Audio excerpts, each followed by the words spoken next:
जय हिंद बच्चों, welcome back to Tripathi education new video. और आज का हमारा टॉपिक रहेगा लेक्चर नंबर 40 आउट ऑफ 50 यानी कि अल्फा स्कैटरिंग एक्सपेरिमेंट। इस वीडियो में हम बात करने वाले हैं कि जो रदरफोर्ड ने एक एक्सपेरिमेंट किया था, जो अल्फा पार्टिकल का स्कैटरिंग एक्सपेरिमेंट था, उस बहुत ही ज्यादा इंपॉर्टेंट है। उसको हमने 9th में भी पढ़ा है और केमिस्ट्री में भी पढ़ा, फिर फिजिक्स में 12th में भी पढ़ रहे हैं, बहुत जगह हमने उसको पढ़ा है। ठीक है, और ये बहुत ही ज्यादा इंपॉर्टेंट है क्योंकि इससे क्वेश्चंस आ जाते हैं 2-3 मार्क, 3 से ज्यादा मार्क्स के, 5 नंबर के आसपास, 3 से 5 के बीच में आ जाते हैं। हर बार पूछता है, पिछली बार भी पूछा था, नाम चेंज करके पूछ देगा।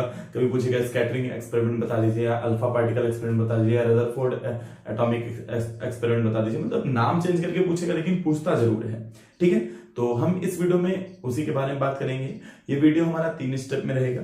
सबसे पहले हम उसके कंस्ट्रक्शन के बारे में बात करेंगे कि उन्होंने कैसा सेटअप किया था एक्सपेरिमेंट का, दूसरा उन्होंने उससे क्या ऑब्जर्व किया, और तीसरा उन्होंने क्या कंक्लूजन दिया। ठीक है, और एक टॉपिक और हम भी पढ़ेंगे कि ये रदरफोर्ड मॉडल लास्ट तक चला क्यों नहीं। हम लोग बोर्स मॉडल पढ़ते हैं, रदरफोर्ड क्यों नहीं पढ़ते। ठीक, तो हम इसके बारे में भी बात करेंगे। तो वीडियो को शुरू करते हैं बिना किसी देरी के। तब चलिए स्टार्ट करते हैं। सबसे पहले अगर बेटा हम इनके एक्सपेरिमेंट के बारे में बात करें, जो इनका स्ट्रक्चर है, कैसे बनाया गया है, अगर उसके बारे में बात करें हम, तो ये एक्सपेरिमेंटल अरेंजमेंट एक हमको देखने को मिल रहा है। ठीक है, ये एक्सपेरिमेंटल अरेंजमेंट है जहां पर उन्होंने सबसे पहले बेटा एक सोर्स लिया। ठीक है, एक तरीके का सोर्स लिया है जो कि पोलराइज सैंपल को यहाँ पे लीड ब्लॉक में अंदर था, जो एक ऐसा सोर्स था जो अल्फा पार्टिकल को लगातार इमिट कर रहा था। ठीक है, यहां से अल्फा पार्टिकल निकल रहे थे, लेकिन ये जो पोलोनियम सैंपल है, ये बस ऐसा इसलिए उसको बनाया गया कि अल्फा पार्टिकल बहुत डायरेक्शन में निकल सकते हैं एक सोर्स से। ठीक है, इनफाइनाइट डायरेक्शन, मतलब हम कहें कि सारे डायरेक्शन में निकल सकते हैं। तो लेकिन उसको यहाँ पे पोलराइज करके केवल सिंगल डायरेक्शन में भेजा गया ताकि हमको अच्छा एक्सपेरिमेंट देखने को मिले। उसके बाद उन्होंने यहां पर एक गोल्ड फॉइल रखा। गोल्ड फॉइल ही क्यों? क्योंकि ये जो गोल्ड फॉइल है बेटा, ये बहुत ही थिनेबल हो सकती है, मतलब बहुत ही ज्यादा थिनेस्ट हो सकती है एक तरीके से। ठीक है, इससे अच्छा भी सिल्वर यूज कर सकते थे और भी बहुत सारी चीजें, लेकिन गोल्ड हमारा जो है वो ज्यादा थिन हो सकता है, इसलिए उन्होंने एक गोल्ड फॉइल यूज किया। ठीक, अब देखा कि भाई जब यहाँ पे एक स्क्रीन लगाया जो फ्लोरोसेंट स्क्रीन है। फ्लोरोसेंट स्क्रीन क्या होता है? मतलब एक ऐसा स्क्रीन जिसपे अगर कोई हल्का सा मूवमेंट हो, हल्का भी टच हो, तो वो ग्लो कर जाए। ठीक है, एक ऐसा फ्लोरोसेंट स्क्रीन, क्योंकि जैसे ही उस पे एक इलेक्ट्रॉन भी अगर पड़ेगा, एक पार्टिकल्स भी पड़ा, उसको थोड़ा सा भी अगर सेंसेशन हुआ तो वो वहां पे ग्लो करेगा। ठीक है, जिसको हम एब्जॉर्ब करेंगे। उसके लिए उन्होंने उस एब्जॉर्प्शन के लिए बहुत ही छोटा, माइन्यूट इलेक्ट्रॉन बहुत ही छोटा होता है, तो उसको देखने के लिए उन्होंने यहाँ पे एक माइक्रोस्कोप लगाया। ठीक है, ऑब्जर्व करने के लिए। ठीक, एंड उसके बाद ये फ्लैश ऑफ लाइट जो है वो यही बता रहा है कि वो फ्लोरोसेंट स्क्रीन जो है वो ग्लो कर गया। ठीक है, अब इन्होंने इस पूरे अरेंजमेंट में रखा गया। फिर से एक बार बात करें, इस अरेंजमेंट में क्या था? एक लीड ब्लॉक के अंदर एक अल्फा पार्टिकल का सोर्स था जहां से लगातार अल्फा पार्टिकल निकल रहे थे। ठीक है, और उसके बाद एक गोल्ड फॉइल रखी थी। उस गोल्ड फॉइल के थोड़े से पीछे पे एक फ्लोरोसेंट स्क्रीन निकला था जिसपे हमको स्कैटरिंग देखना था। ठीक है, जिसपे हमको एक्सपेरिमेंट हम ऑब्जर्व करेंगे। ठीक, और उस ऑब्जर्वेशन के लिए उन्होंने एक माइक्रोस्कोप रखा।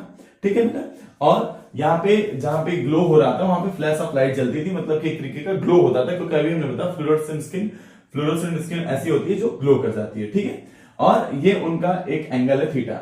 अब इन्होंने तो ये दिया, अब इससे इन्होंने अब ऑब्जर्व क्या किया, यहाँ पे कुछ इसके ऑब्जर्वेशन। जैसे सबसे पहला ऑब्जर्वेशन क्या था कि भाई most of the alpha particle, ज्यादा अल्फा पार्टिकल जो है वो बहुत ही छोटे स्मॉल डेविएशन से गोल्ड फॉइल को पास कर लेते हैं, मतलब हल्का। जैसे अगर फिगर को समझे थोड़ा सा, अगर फिगर को देखें तो उन्होंने क्या कहा कि मान लीजिए यहां पर अगर गोल्ड फॉइल है, ठीक है, अगर ये हमारा गोल्ड फॉइल है,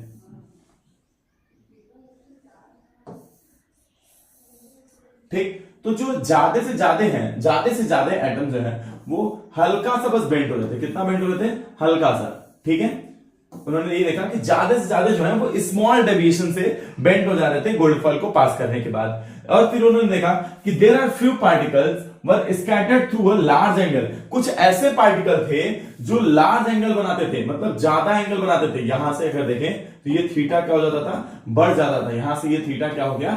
बढ़ गया।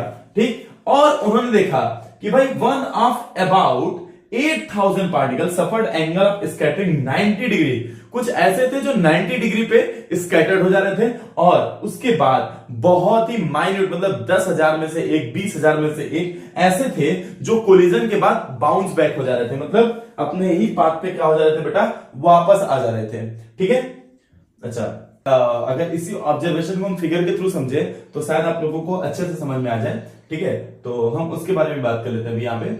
मान लीजिए जैसे कि एक हमारे ये जो स्ट्रक्चर को हम ऑब्जर्वेशन जो था वो हम समझ रहे हैं, सबसे ज्यादा हम क्या देख रहे हैं कि 1 लाइन, 2 लाइन, 3 लाइन, 4, 5, 6, 7, मतलब ज्यादा से ज्यादा लाइंस जो थी वो पहले पार हो गई, पूरी तरीके से पार हो गई। ठीक है, या फिर स्मॉल डेविएशन जैसे ये देखने को मिल रहा है हमको, बहुत ही माइन्यूट डेविएशन देखने को मिला, नहीं तो ज्यादा से ज्यादा जो लाइन थी वो क्या हो जा रही थी, पार हो जा रही थी। दूसरा, कुछ ऐसे थी जो स्मॉल एंगल से ज्यादा पे डेविएट हो रहे थे, ठीक है, और कुछ 90% पे डेविएट हो रहे थे, लेकिन कुछ वहीं पर ऐसे इलेक्ट्रॉन्स थे, कुछ ऐसे अल्फा पार्टिकल थे जो कि उसी जिस पाथ पे जा रहे थे उसी पाथ से बाउंस बैक हो रहे थे। देखिए ये वाला, ठीक है, ये सब क्या हो रहा है, उसी पाथ से वापस आ जा रहे हैं। तो इन्होंने इस ऑब्जर्वेशन के थ्रू क्या कहा, क्या बताया, सारी ऑब्जर्वेशन को अगर ध्यान में दें तो उन्होंने क्या समझाया कि भाई most of the alpha particle जो है वो स्मॉल डेविएशन से क्या हो जा रहे हैं, पास हो जा रहे हैं, या तो बिना डेविएशन के पास हो जा रहे हैं। तो इसका मतलब ये है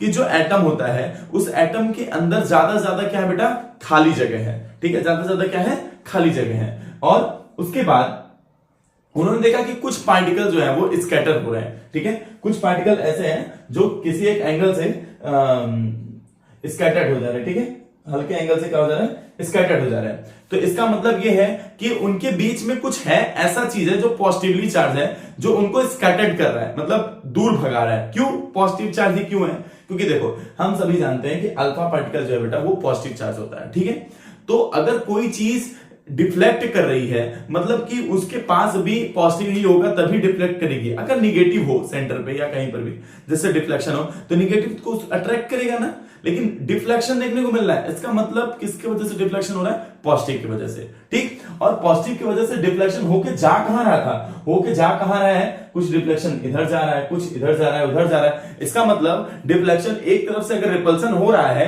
तो कोई चीज है उसको जो अट्रैक्ट कर रहा है, और वो फिक्स्ड नहीं था। इसका मतलब कोई नेगेटिव पार्टिकल है जो चारों तरफ रिवॉल्व कर रहा है। ठीक, और फिर उन्होंने इसके ऑब्जर्वेशन के बाद क्या कहा कि भाई बहुत सारे ऐसे थे, मतलब 1-2 जो ऐसे हैं, या फिर 10,000 20,000 में एक ऐसे हैं जो अपने पाथ पे वापस आ रहे हैं, मतलब 180 डिग्री से 90 डिग्री से ज्यादा, 90 डिग्री से ज्यादा डेविएशन कर रहे हैं। जैसा कि ये हम देख रहे हैं अभी, देखिए इस वाले में 90 डिग्री से ज्यादा है। ठीक है, 90 डिग्री तो यहां होता है, ऐसे डेविएशन होता, लेकिन 90 डिग्री से ज्यादा है, मतलब जिस डायरेक्शन से गया था उसी डायरेक्शन में आने लगा। इसका मतलब ये बहुत ही कम था, माइन्यूट था, और ध्यान से देखें तो कहां पे था, सेंटर पे से टकराने के बाद, मतलब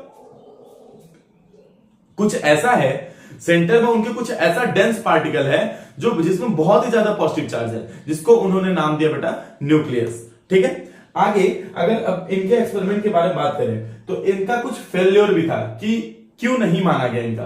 जैसे सबसे पहला फेल्योर क्या था कि भाई इन्होंने कहा कि इलेक्ट्रॉन्स जो है वो लगातार रिवॉल्व कर रहे हैं, लेकिन हम ये जानते हैं कि accelerated electron charge radiate energy in the form of electromagnetic wave. ऐसा न्यूटन लॉ ऑफ मोशन में हमने पढ़ा है, कूलम्ब्स लॉ में पढ़ा कि अगर इलेक्ट्रॉन लगातार रेडिएट हो रहे हैं, मूव कर रहे हैं, एक्सेलरेशन में है, तो वो एक तरीके का इलेक्ट्रोमैग्नेटिक वेव जनरेट करेंगे, मतलब उस वेव की वजह से उनकी एनर्जी क्या होगी, लॉस होगी, और एनर्जी जैसे जैसे लॉस होगी तो ऐसे ही न्यूक्लियस में वो स्पाइरल बना के जाके मर्ज हो जाएंगे, मर्ज होने के बाद कोलैप्स कर जाएंगे। लेकिन ऐसा रियल में होता नहीं है। इसका मतलब आपने कॉन्सेप्ट दिया कि भाई एटम के चारों तरफ इलेक्ट्रॉन रिवॉल्व करते हैं, ये तो सही बात है, बिल्कुल सही बात है, लेकिन रिवॉल्व करने के साथ साथ में आपको और भी कुछ बताना था। ठीक है, उसको वो एक्सप्लेन नहीं कर पाया, उसका रियल वजह एक्सप्लेन नहीं कर पाया, इसके वजह से हम लोग रदरफोर्ड के मॉडल को मानते नहीं है। ठीक है, फेल्योर समझ लेते हैं, बाद में बोर्ड्स इसी चीज को लेके थोड़ा सा अपना दिमाग लगा के उसको सक्सेस कर देते हैं। तो ठीक है, आज के लिए इतना ही, मिलते हैं नेक्स्ट वीडियो में।